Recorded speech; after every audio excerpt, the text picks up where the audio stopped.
Arestado ang 3 Brito na nagpapalakad ng kumpanyang inakalang call center pero nag-aalok pala ng peking stock sa ibang bansa. Nakatutok si John Consulta. Nang marating ng mga tauhan ng NBI International Operation Division at Securities Exchange Commission ng target area, mabilis nilang dinisarmahan ang gwardiya ng establishmento.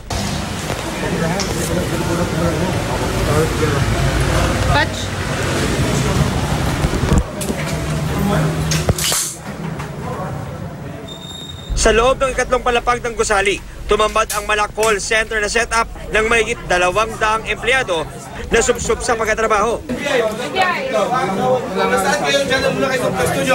Ito nga yung pinaka-training room ng sindikato kung saan hinahasa yung kanilang mga bagong recruit. Sa katunayan, makikita natin sa lugar na to yung kanilang mga sample script kung tawagin. Narito yung kanilang mga sagot sa mga tanong at yung kanilang mga kaparaanan para makumbinse ang kanilang mga target sa ibang bansa.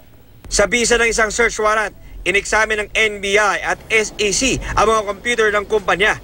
Dito na kumpirma raw nila na ang Tila Call Center Company, isa pala umanong boiler room o sindikato na sangkot sa iligal na pag-aalok ng stocks, mutual funds at foreign exchange. Milyon-milyon na raw ang kanilang nakuhang pera mula sa napakaraming biktima mula sa iba't ibang bansa. Agad inaresto ang 3 Briton na umano'y nasa likod ng iligal na operasyon ng kumpanya. Okay, but don't tell anyone that we don't have any reason to be here. Excuse me, you have no permission to film me. I'll film you then. Sila po yung nagmamanage ng company. Si Andy, anong position mo sa company? Director po. Ayon sa NBI, nagtayo na rin ng boiler room ang mga dayong suspect sa Hong Kong at Australia.